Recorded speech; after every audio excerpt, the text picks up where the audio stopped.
S वसान की film इंसानियत का प्रीमियर था और दिलीप कुमार की आमद मुतवक्को थी। रॉक्सिस सिनेमा में दिलीप कुमार ने पाँव रखा तो इनके हाथ में मधुबाला का हाथ था और आंखों में शादमानी की लहर थी। मोहब्बत के कितने ही रंग दोनों की आंखों में नाच रहे थे। खुशी छुपाई नहीं छुपती थी। जिस मोहब्बत ने 4 वर्ष पहले तराना फिल्म की शूटिंग के दौरान जन्म लिया था, अब वो हाथों में हाथ डाले चलने को बेचैन थी। ये पहला मौका था जब होठ खामोश रहकर सभी पूछने वालों को वाज़ेह जवाब दे रहे थे। मंजर बदलता है। ये साल था 1956 और मधुबाला ढाके की पलवल की शूटिंग में मसरूफ थी। दिलीप कुमार ने ओम प्रकाश को मधुबाला के मेकर रूम में बुला भेजा।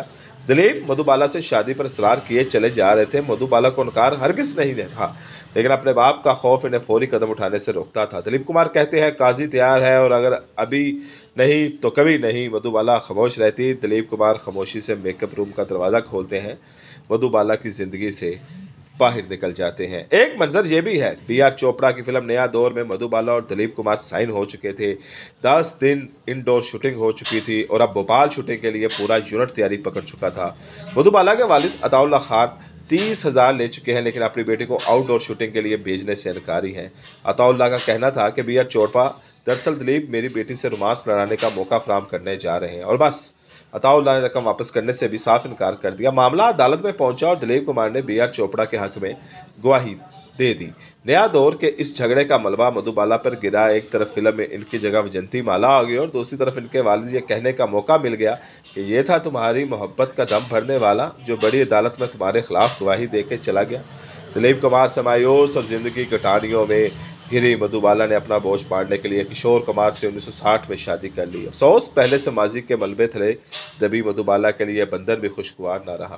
किशोर कुमार को मधुबाला की बीमारी का अच्छी तरह इल्म था। इसके बावजूद उन्होंने शादी पर इसरार किया। दोनों हनीमून के लिए लंदन गए और मधुबाला का चेकअप भी हुआ।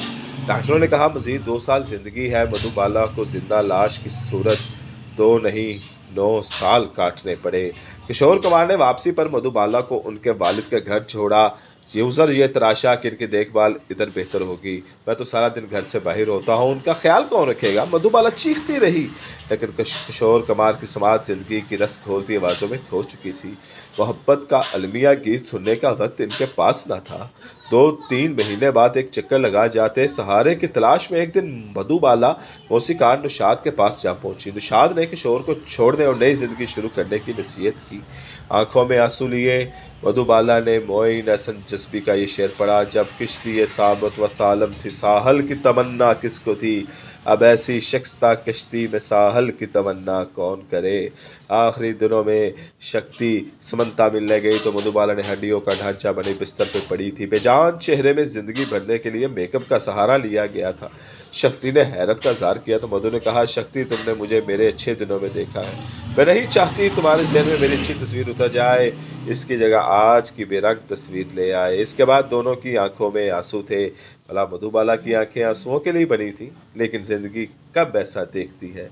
मधुबाला आखिरी दिनों में एक गीत अक्सर सुनती, गीत जो शिलिंदर के आखिरी गीतों में से एक है, जिसे ज्यूल थीफ में वैजयंती माला पे फिल्माया गया था। जी हाँ, वही वैजयंती माला जो बी.आर. चोपड़ा की फिल्म नया दौर में मधुबाला की जगह आई और अगले 7 साल तक दिलीप कुमार की ज़िंदगी का किरदार रही। बिल्कुल वैसे ही जैसे उन्होंने देवदास में पार्वती के खो जाने पर देवदास के लिए किया। फ़र्क बस ये था कि वो फिल्म थी और ये ज़िंदगी। वही पार्वती सचित्रा सीन था, यहाँ मधुबाला, लता की आवाज़, एस.टी. भरम की मौसीकी और शिलंदर का वो गीत। मधुबाला के आखिरी दिनों की तस्वीर, कैसी ये ज़िंदगी के हम सांसों से ओबे, कि दिल डूबा हम डूबे, एक दुखिया बेचारी इस जीवन से हारी, इस पे ये गम का अंधेरा, रुला गया सपना तेरा।